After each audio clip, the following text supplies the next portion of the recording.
Hi everyone, my name's MadMatt Lugos. Welcome back to Life is Strange 2, Episode 4, Faith. So last time everything was all but lost. We got assaulted by a couple of rednecks in the desert wearing some dungarees. Our car ran out of fuel. We were walking in the desert. We were stranded. We made a little bit of hope. We got hitchhiked a lift from some trucker. I think the game was trying to sort of see if we were playing stereotypes, I suppose, to its credit. You know, we'd just been attacked by a bunch of hillbillies, then some hillbilly looking guy in a big articulated lorry pulled over. You know, we had to choose whether to trust him or not, and you know, he turned out to be a nice guy, gave us some food, didn't tell anyone on his radio about him having a hitchhiker. So yeah, the game's sort of done that from time to time, hasn't it? Where it's shown us one end, and then it's giving you someone who kind of looks the same as one of these sort of ignorant racist types, and then they've actually been all right. You know, like Steven, maybe not Brody really, but and like this guy as well. And then I guess Finn would sort of be the opposite to me, at least. You know, he's a bit of a hippie, he's sort of easygoing, you think he's a bit trustworthy, but he's actually a bit of a self-serving scumbag, really. That's the way I'm looking at him, at least. So yeah, and then when we got to the when we got to the uh, little town, this sort of religious community that Jacob's from. Turns out Daniel is their new messiah. He's performing miracles like a little dancing monkey with his stupid haircut, and they've kidnapped him essentially for their own monetary gain. And we tried to get him back. We were perhaps a bit too aggressive with the lady. I think she faked that bloody nose. There's no way that, unless it was just bad animations, and she was supposed to have hit her nose on the floor. That must have been fake. There's no way you hit your nose on the floor unless you fall with your handcuffs on, with your hands tied behind your back. There's no way you hit your nose on the floor. If they're actually trying to tell me she hit her nose on the floor falling like that, then that is nonsense. That's just so rubbish. Anyway, we got kicked out by a passive aggressive side parting guy. All seemed kind of lost, and then our mother showed up, Karen, and she's going to help us. We're going to have to reconcile, and we're in the shower. I think those are Sean's heels. He can finally get himself cleaned up, come up with a plan.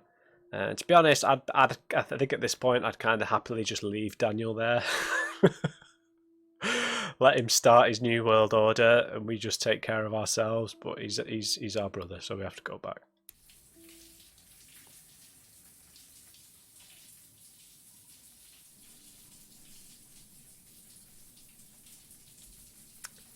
So yeah, Karen looks quite a bit different, doesn't she? Her hair's quite short now. She's a lot older, obviously. Maybe 10 years has passed. Yeah, because she left just as Daniel was born. Um, yeah, dude, you need to cover that with something while you shower. That's not going to soak up the water. Never mind. So I'm extremely curious as to whether she has some sort of power as well. But you know, like in the first game, Max was really the anomaly with the power, and I'm wondering if they're going to have Daniel really hit as the anomaly. There's not going to be some sort of genetic thing. It's just going to be like a serendipitous reason why he has the powers.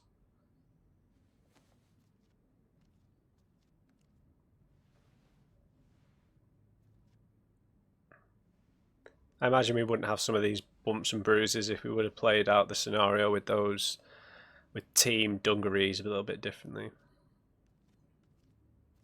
Man, didn't clean the pain away, but that felt good. Certainly. Oh, this hotel is Damn, grim. you look bad. Gotta change that dressing soon. Yeah, this place is grim. Karen seems to be on the move quite often. Yeah, I'm wondering if she has powers as well. Get out! Still got our trashy jeans on. Where is she? Wonder how long Karen has been here. Did she see one of Daniel's miracles? Yeah, she could have gone into the church and he would have been none the wiser. He's only seen an old picture of her when she looks much different. This country's just way too big. Yeah.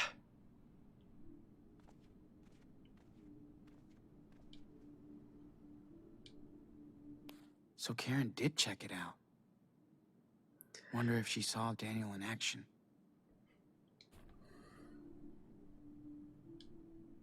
Kinda pretty. Wonder if she made it. I think we just need to soften up to her straight away. You know, I'm not saying we need to forgive her or anything, but we need her help. At least Daniel's alive. But he seemed different now. Brainwashed. I really should finish reading this someday. Yeah, don't bother, mate.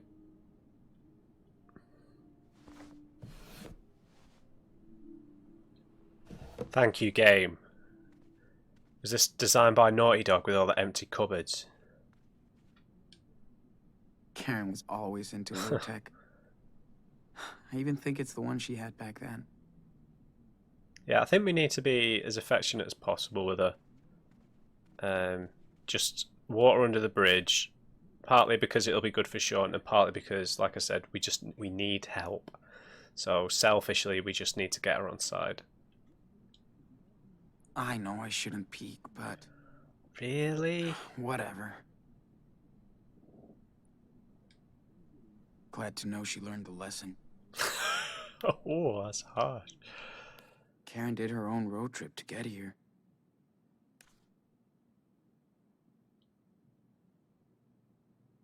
She wrote poetry on receipts.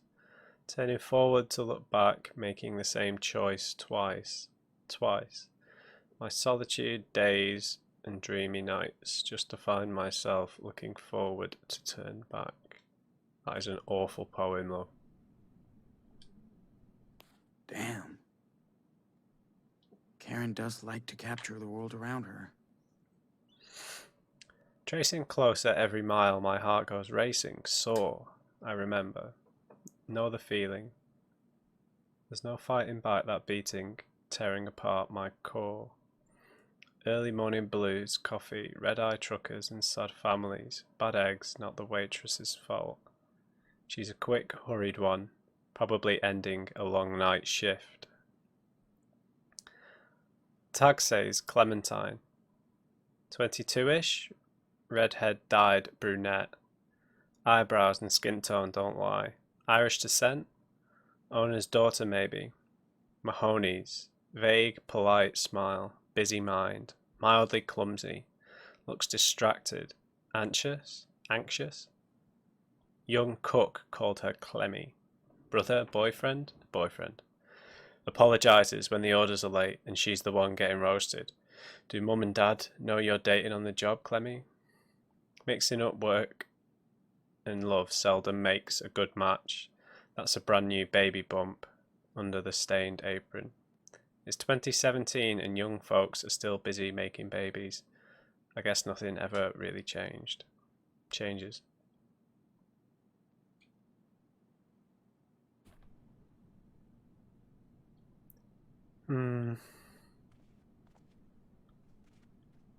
Interesting.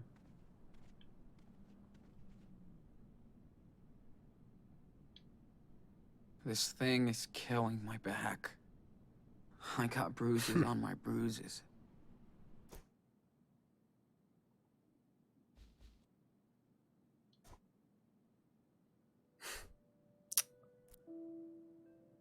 If Daniel has a go at us over that, I will be annoyed.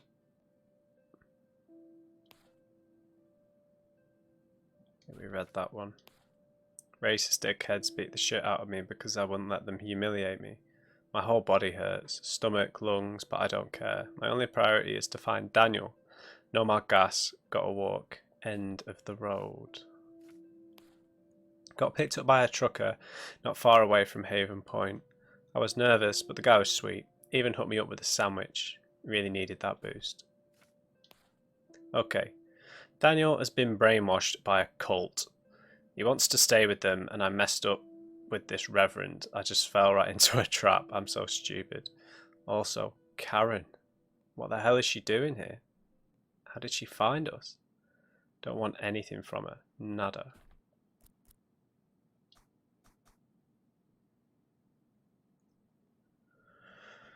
Yeah, like I said, I felt like antagonising the Reverend. We've come a long, long way, buddy. Yeah, I just felt like antagonising her. I don't want to have to play favourites.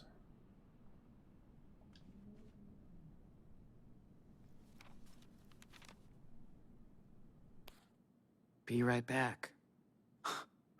We'll find out. Popped out for supplies. You see, I always wonder if it's like English people who write the script for this, because I mean, I don't know, would Americans say popped out? That is such an English thing to say. Just popped out. I can't imagine an American saying that. Anyway, popped out for supplies. I'll grab some food in case you want to eat. New socks and shorts in the bathroom, all yours if they fit. Might be a good time to contact Jacob. His number is on the letter he sent. Be right back, Karen. Jeez. It only took Supermom 8 years to give a shit. Jacob, your handwriting. God would be ashamed of your handwriting. Alright. My name is Jacob and I worked with your sons, Sean and Daniel, on a farm in California. There were some problems and Sean went missing. I'm with Daniel now in Haven Point, Nevada. He gave me this P.O. box address, so if you get this, I think Daniel might be in danger. He needs help to get out of here. I can tell you more if you contact me at this number. Oh, right, Jacob agrees that he needs to get out. Fair enough. Right. If we have the chance to contact Lila, I'm going to do it, so... Huh. This isn't her tablet. Struggles with too many open apps, but should be okay for basic browsing geolocations. Oh, hope you found your son. Okay, so she took it from someone. Password is 112708. Yay, technology. She came prepared. We can read this off the page, I think. Welcome to your new life at the Universal Uprising Church, Haven Point. Therefore go and make disciples of all nations, baptizing them in the name of the Father, and of the Son, and of the Holy Spirit, and teaching them to obey everything I have commanded you. And surely I am with you always to the very end of the age. I mean, that's my main problem with, specifically with the three monolithic religions, with all forms of Christianity, Judaism, and Islam, is they kind of mirror old school monarchies, right? Don't they? In that they have one head at the top, which is always a man. They have one guy at the top who dictates everything, and it's like a separation of class. So you have all the godly figures, you have the Lord and all his underlings, like his slightly disappointing son, and then all the sort of saints or prophets or whatever in the stories, and then you just have everyone else who follows the religion, who's like the peasant class essentially, and that's like the mirroring of how monarchies used to work before all the European revolutions changed everything. You had royalty who did nothing to earn their position, and then you had everything else who had to do as they were told, and that's why I just don't understand why you'd follow them. You know, like I feel like other religions that spread the responsibilities of creation, if you want to see it that way, or control around a bit, seem a lot more feasible, because that has a lot more in relation to a community of human beings, right? In a human society, you there are people who do certain things. You don't just do everything. There's, you know, hundreds of years ago, you just would have been, oh, same, not necessarily now because it's because of businesses and capitalism and stuff, but there would have been a cobbler who made you shoes, and that's what he was good at. There would have been, a baker who made the bread, blah blah blah. All these different people who were responsible for something. So when Greek gods, in um, or in Hinduism, or Buddhism and stuff like that, when there's people who are responsible for specific things, and I think that if you're going to believe in one, I always tend to think they sound a bit more relatable, because they mirror the way society is, in terms of there are people who are responsible for specific things, not just one guy taking the credit for everything. But anyway, Haven Point, Nevada is a living oasis where individuals and families can live out their faith in a community dedicated to the teachings of Christ. All who share our faith are welcome to join us build a bridge to the Lord. You want to work on your grammar. All who share our faith are welcome to join us to build a bridge to the Lord and his eternal estate. Right, I'm not reading any more of your nonsense. Reverend Mother doesn't look too humble. A Slice of Haven Point by Robert Neal. One of the great mysteries of Nevada is how it balances the Holy Spirit with the holy dollar. Few tourists travel from around the world to seek religion here, but in the tight-knit Christian community of Haven Point, Nevada, a charismatic pastor has inspired a devout following. As she told me in an interview at her peaceful church office, Reverend Lisbeth Fisher has spent her whole life as a humble disciple of the Lord, feeling the call to share his love and glory in this dark age. I had a powerful experience as a child that put me on the righteous path. She smiles gently and touches my hand. But this is not about me or my story, as anybody in our wonderful church can tell you.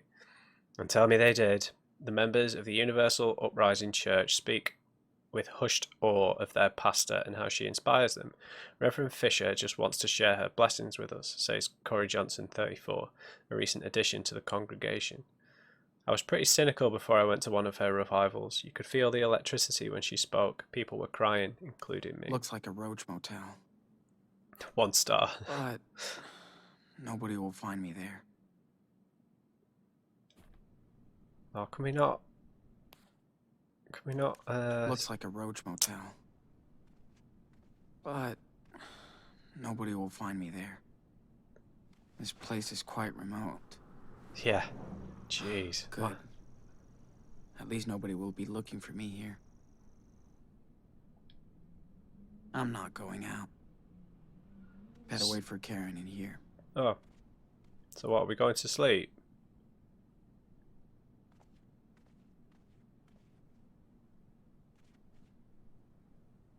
Oh, we've got to call Jacob. Time.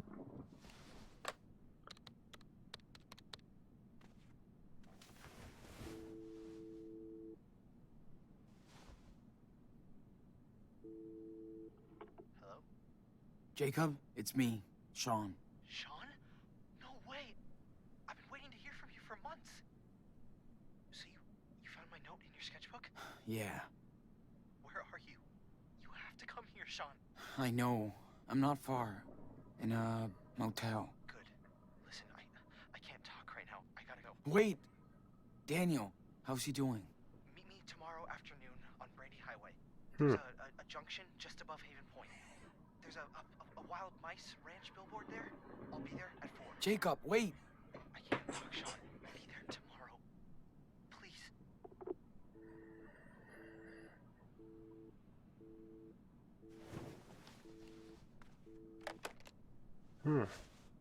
Damn.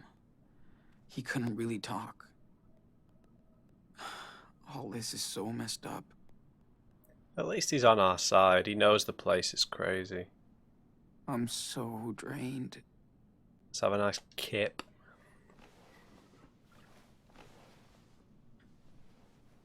Let's just rest while I wait for her. If she comes back.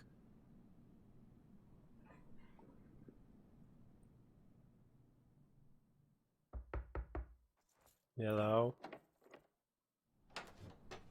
Hey, sorry it took so long. Fucking store was packed. I'll just give her a hug, Sean. How you feeling? Nothing broken? Altar boys don't fight fair. Yeah, I'm okay. Double cheese, no onion, right? That'll do. Nice.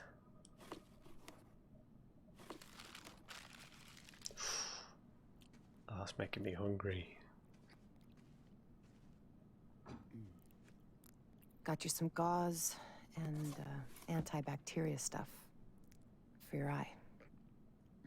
Hey, don't wolf that down. Or at least take a breath. Like you care. Come on, Sean. I do.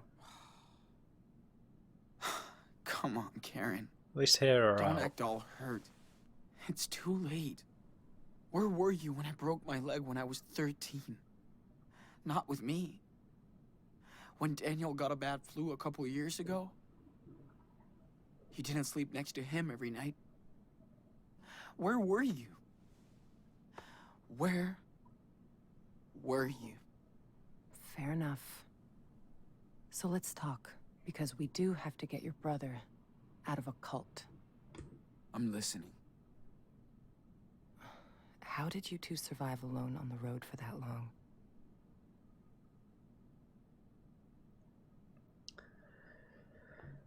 We had some help along the way. We just got lucky. And got some help along the way. Total strangers. We even had our own little family. Good. How did you go to Beaver Creek? You know I don't have to answer your questions, right? You're right. So tell me what you want from me, Sean. Nothing, Karen. I mean, what do you want from me? A fucking hug? Hey, I just want you to know what I did and why, if you care. So, ask me anything.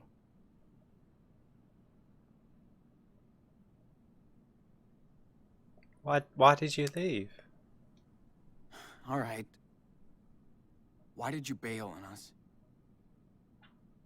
I wasn't meant to be a wife or a mother. I thought I was supposed to. I tried to pretend for many years. But I wasn't happy, and the urge to leave just became unbearable. I had no other choice. Are you serious? You chose this life. You fell in love. You made your own choices, right? Making your own choices doesn't mean you can never fool yourself, Sean. After I had Daniel, you were about 8, and Esteban's garage was getting busy. There was so much going on around me, yet somehow I just felt that my own life was just slipping away. Felt like an empty shell. Sean, it was the hardest decision I ever made. I knew I might never see you all again, but I took that responsibility. Responsibility? Did Dad know about it? Did Dad know about all of this? I was honest with your father. We did family therapy, but it wasn't about him. It was me. He was heartbroken. He was heartbroken for months after you left. Years. I was too. I was in love with your father.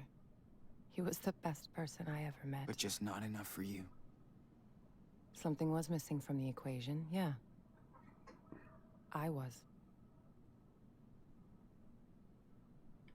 So what are you doing here? So what exactly are you doing in Nevada? You live around here? No. I'm way out in Arizona. Sean, I told you. Your friend Jacob wrote my P.O. box and said Daniel was in trouble. That's it. Arizona? Arizona? Holy shit. It's just lizards and rocks. Guess I found something there. New York didn't really do me good, so... Yeah. Okay. think I've heard enough. I didn't have a choice, Sean. We only have one life, and I didn't want mine to be spent in regrets. For years, I fooled myself, thinking I'd find satisfaction into what society expected me to be, and that was my mistake. I hope someday you can understand that. But I never stopped caring about you. For what it's worth, I am sorry for hurting you and Daniel and Esteban. That's one of the lamest non-explanations I have ever heard.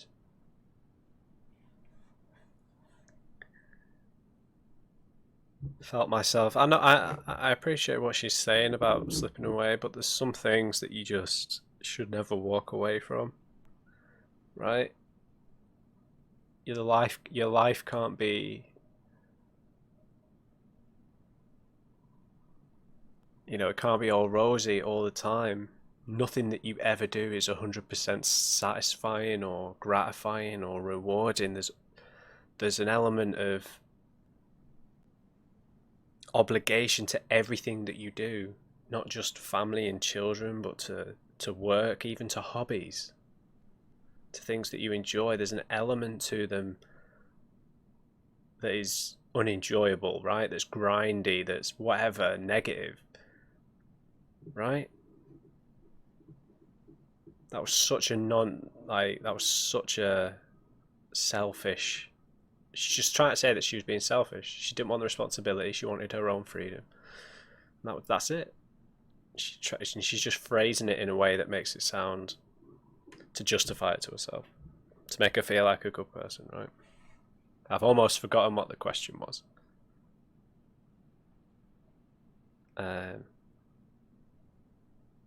She apologized. I hope you can understand that. I know. I know you are, Karen. It still doesn't change the way I feel. Of course not. I know I can't change the past, Sean. I don't think you would. I need some air. I mean, I feel like we've had enough anger and aggression in Sean's life, you know, especially in the last few days. We don't need to make another enemy of Karen, regardless of how vehemently I and Sean obviously disagrees and laments what she did.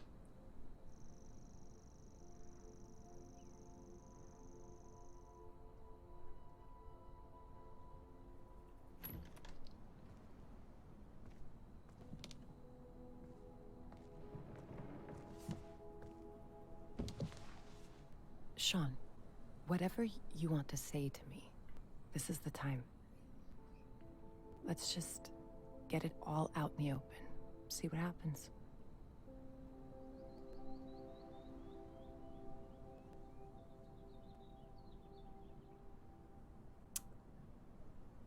What did you do? So... what did you do when you left? Where did you go? I pursued some dreams and failed. Learned the lessons. I guess all this time I tried to find out what really matters to me. Which doesn't involve a husband and 2 kids. It does to a lot of people, and I totally respect that. Just not to me. I wasn't good at making plans, which is what most of modern life is about, right? Modern life. Job, marriage. Ask my mom and dad. They wanted me to follow their rules, their faith.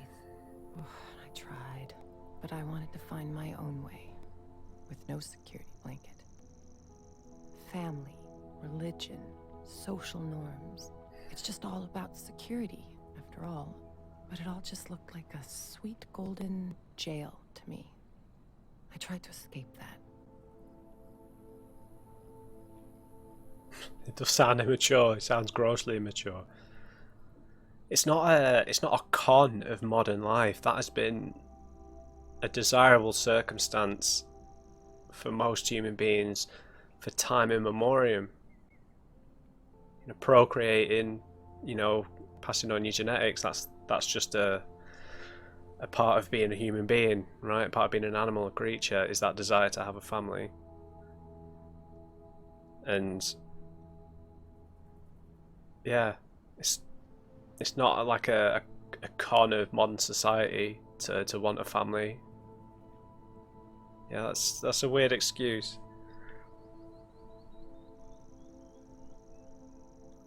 I'm not saying you can't want it, but I don't think it's a con of modern society, is what I mean. It's reasonable to, you know, I don't necessarily want that, and you know, and that's, I understand why you wouldn't want it. I just mean I don't think it's a, yeah, I don't think it's a deception of modern society.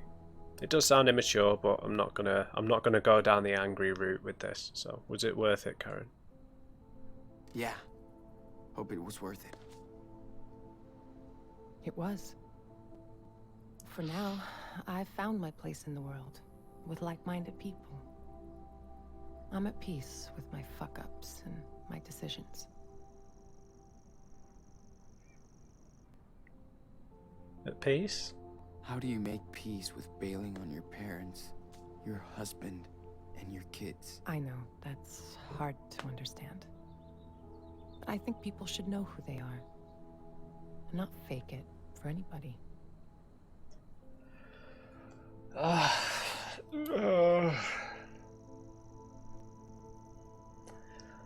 always find it fascinating how people think of the notion of themselves as being this defined construct. Do you know what I mean? Like, who I am. This is just who I am. Like the experiences you're going to go through aren't going to lead you to become someone else. Like the notion of the self is transitory to me. It's not a constant. You could be someone completely different tomorrow than you are today because of something you experience or something that happens or something you discover or something that you learn.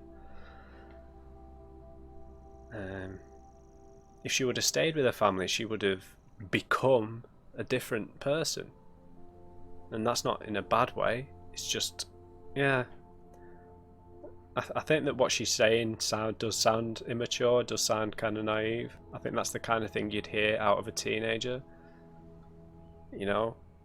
And I think when you start to grow up, you start to realize that as you develop, you're not going to be that person forever. You'll change for the better, for the worse in some ways, and for the better in other ways.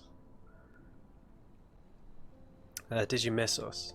So, did you ever actually miss us? Or Dad? Of course, Sean. I do miss your father. He had such a big heart. He could brighten up a rainy day. That was like his superpower. But above all, I missed watching you grow up. See how you saw the world. I missed sharing these moments with you, Sean. We used to do a lot together. We used to do so much stuff. Like when you taught me to ride because Dad sucked. Or when we went camping near Vancouver. Just me and you. You always loved night skies. I did stargaze a lot when I was in California. Trust me, the further south you go, the better it gets.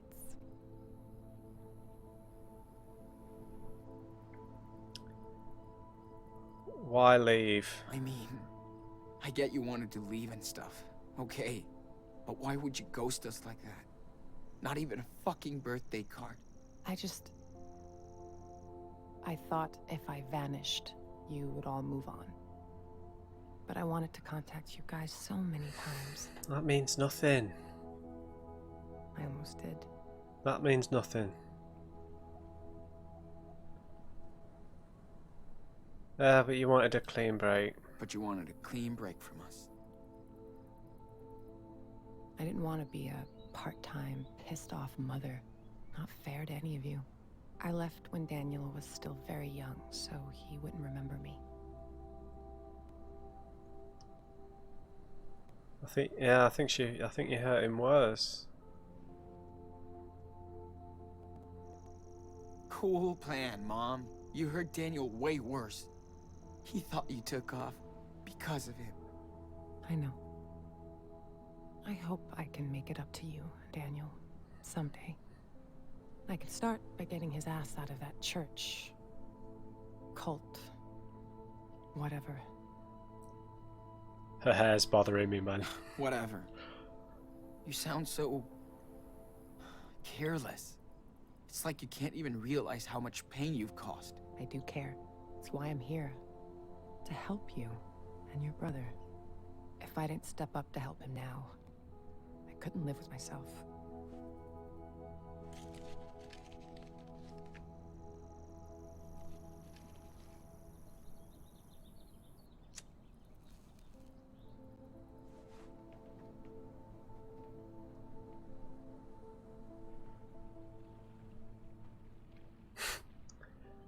Why not? Ask Hey, for one.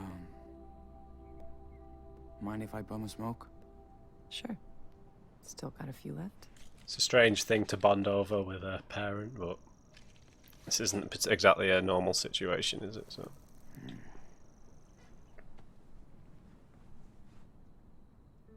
Wow. Esteban's. I haven't seen that lighter in ages. Your dad loved that thing. I know. Only thing I have left of his.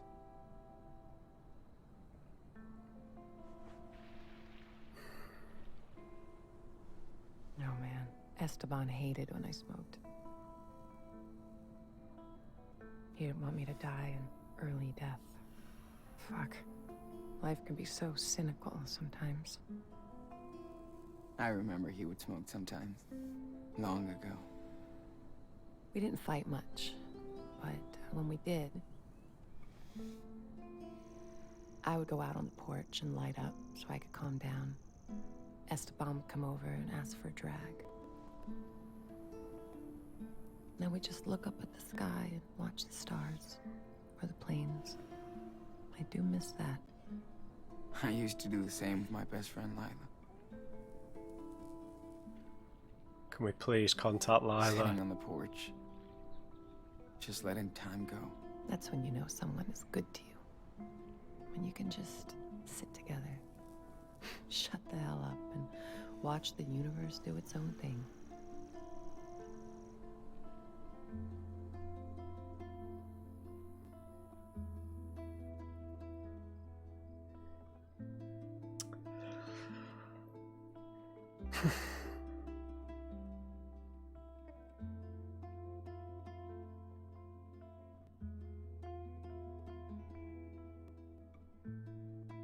I mean, who are these like-minded people, this community she's talked about living with? I am really glad she's shown up. We needed... Sean was all at sea, wasn't he? I really want to get to talk to Lila, though. I think I've blown that already.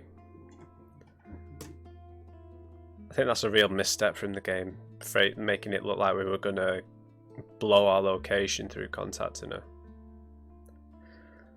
I should have maybe just thought, you know, the game's going to move along at its own pace. It doesn't matter if we do that. We should go back inside.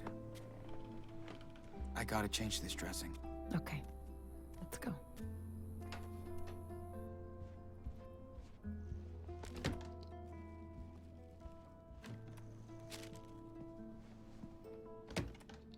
I hope nothing happens to her, because there's that psycho with the gun back at the cult church place. Sean, I know I can't change the past. Or what I did, but this is about helping your brother. You gotta trust me this one time. Yeah, I know. I know. It's still hard. But yes, we have to be a team to rescue Daniel. We can do it. Okay. How? We need to get in touch with this Jacob. He obviously knows a lot more than us about the church. Well, I called him when you were out. We can meet with him tomorrow. Okay, good. I also got these, just in case. Nice. Low tech. Okay. Better take care of the eye. So, do you need any help with that? Please. Yes. Thanks. So, you feel like telling me the story here?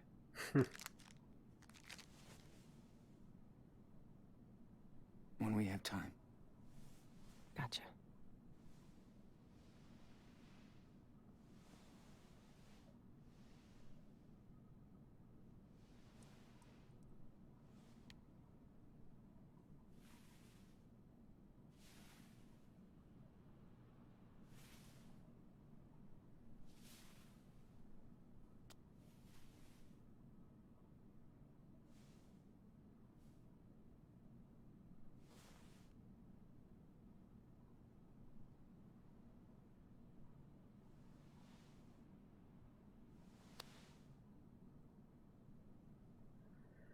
She's got marks on her. Oh, is she crying?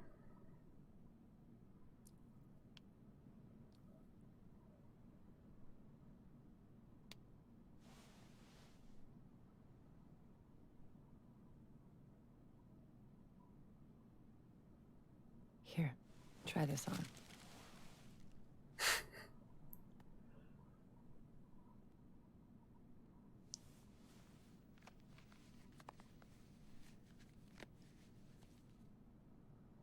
How do I look?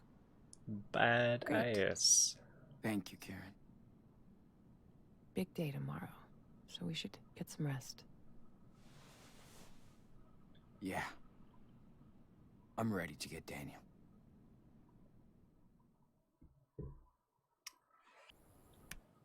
Okay, guys, I think I'm actually going to leave that one there. I know I'm cutting it a bit short, but that feels like a nice little cathartic episode with Sean and Karen.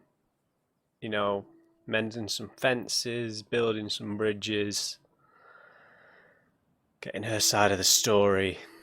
Although her side of the story is a little weak, it's an explanation nonetheless. Maybe she will be a better friend than she was a mother, if that makes sense. At least for Sean, she's still a mother figure to Daniel if they do get to meet, because he's only 10. But I don't see. I am, you know, I am. You should be angry with her, but it doesn't get you anywhere, does it? Like being angry with her. Okay, so yeah, I hope you enjoyed that one, guys. Leave me a thumbs up if you did. And just remember, everybody, never trust an on-crate. I'll see you next time.